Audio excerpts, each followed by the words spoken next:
สวัสดีค่ะวันนี้มาชวนทำเค้กโบราณค่ะสูตรเนื้อเค้กสปันเนื้อนุ่มราดด้วยซอสแยมส้มหอมอร่อยใครชอบเค้กเนื้อนุ่มรสชาติเปรี้ยวอมหวานลองทำเค้กโบราณสูตรนี้กันค่ะเรามาทำเนื้อเค้กกันก่อนค่ะเป็นเนื้อเค้กสูตรสปันใส่ไข่ลงไป6 ฟองใส่ไข่เสร็จแล้วก็ตามด้วยน้ำตาลทรายและเกลือค่ะจากนั้นใส่นมสดลงไปต่อไปก็ทำการร่อนแป้งและผงฟูลงไปค่ะใส่แป้งและผงฟูลงไปบนที่ร่อนจากนั้นร่อนใส่ลงไปในโถจนกระทั่งผงแป้งหมดค่ะร่อนแป้งหมดแล้วก็ป้ายSTไปที่หัวตะกร้อค่ะแล้วก็ใช้หัวตะกร้อคนส่วนผสมให้เข้ากันคนจนเข้ากันดีจนไม่เหลือเม็ดแป้งเพื่อป้องกันแป้งฟุ้งกระจายตอนที่เราใส่เครื่องตีค่ะจากนั้นใช้ไม้พายปาดโถค่ะจะมีส่วนผสมที่เกาะอยู่ด้านข้างให้เราปาดให้หมดค่ะเสร็จแล้วก็นำเข้าเครื่องตีไล่จากระดับความเร็วต่ำไปจนถึงความเร็วสูงใช้เวลาตีประมาณ1 นาทีเมื่อครบ1 นาทีก็หยุดเครื่องแล้วก็ใช้ไม้พายปาดโถค่ะเนื่องจากอาจจะยังมีส่วนผสมที่ไม่เข้ากันดีก็ให้เราใช้ไม้พายปาดส่วนผสมที่เกาะอยู่ด้านข้างค่ะเสร็จแล้วก็นำเข้าเครื่องตีค่ะตีต่อโดยใช้ความเร็วสูงเปิดระดับความเร็วต่ำไล่ไปจนถึงความเร็วสูงจากตีต่อประมาณ8 นาทีค่ะตีจนกระทั่งส่วนผสมมีลักษณะข้นและมีสีครีมอ่อนค่ะเมื่อได้แบบนี้แล้วต่อไปเราก็จะใส่เนยละลายค่ะเนยละลายที่ใช้เป็นเนยสดรสจืดเป็นเนยละลายที่ยังมีความอุ่นค่ะทยอยใส่เนยละลายลงไป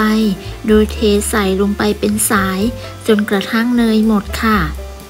ขั้นตอนนี้จะใช้ความเร็วต่ำค่ะเมื่อใส่เนยละลายหมดแล้วต่อไปก็ใส่กลิ่นวานิลลาได้เลยค่ะใส่กลิ่นวานิลลาลงไป1 ช้อนชาจากนั้นปรับความเร็วต่ำเป็นความเร็วปานกลางตีเป็นเวลา2 นาทีแล้วก็ลดลงมาเป็นความเร็วต่ำตีต่ออีก1 นาทีหรือจนกระทั่งส่วนผสมมีความเนียนค่ะเสร็จแล้วก็นำไปตักใส่ถ้วยได้เลยค่ะถ้วยที่ใช้เป็นถ้วยขันข้าวขนาด8 เซนวางด้วยกระดาษจีบเบอร์3220ค่ะสูตรนี้จะทำได้ทั้งหมด23 ถ้วยนะคะแต่ละถ้วยตักในปริมาณ1 สกู๊ปครึ่งค่ะหรือประมาณ3/4ของถ้วยค่ะใส่ถ้วยจนหมดแล้วก็นำเข้าอบได้เลยค่ะอบด้วยอุณหภูมิ180 องศาใช้ไฟบนล่างไม่เปิดพัดลมจะใช้เวลา20 นาทีค่ะก่อนนำเข้าอบอย่าลืมเคาะไล่อากาศด้วยนะคะเมื่อเค้กสุกแล้วก็นำออกจากเตาเคาะเบาๆให้เค้กเซ็ตตัวจากนั้นแจ็คจะคว่ำเค้กไว้ค่ะแล้วก็พักเขาไว้ให้เย็นระหว่างที่รอให้เค้กเย็นเราไปทำซอสแยมส้มกันค่ะ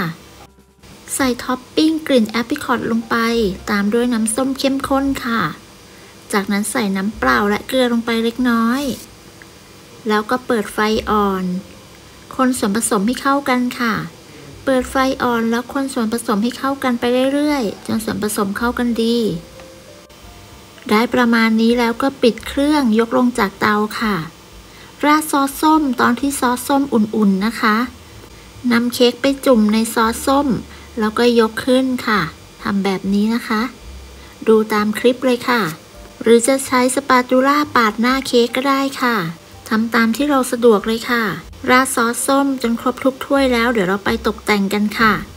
ตกแต่งลวดลายด้วยบัตเตอร์ครีมแจ็คแปะสูตรไว้ให้ในรายละเอียดและคำอธิบายนะคะมีหลายสูตรเลยค่ะเพื่อนๆเลือกสูตรที่ชอบได้เลยนะคะตกแต่งลวดลายให้สวยงามตามชอบ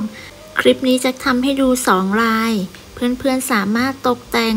ตามที่ตัวเองต้องการได้เลยค่ะสูตรนี้จะทำเค้กโบราณออกมาได้ทั้งหมด23 ถ้วยค่ะกล่องที่แจ็คใส่จะเป็นขนาด26 คูณ 26สูง6 เซนครึ่งค่ะหรือเป็นกล่องเค้กขนาด3 ปอนด์เป็นทรงเตี้ยค่ะ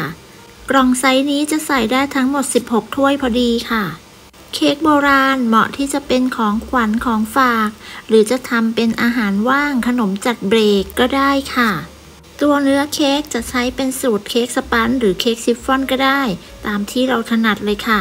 ถ้าใครอยากทำสูตรเค้กซิฟฟ่อน แจ็คแปะสูตรไว้ให้ในรายละเอียดและคำอธิบายใต้คลิปนะคะ เค้กโบราณสูตรเค้กสปันเนื้อนุ่ม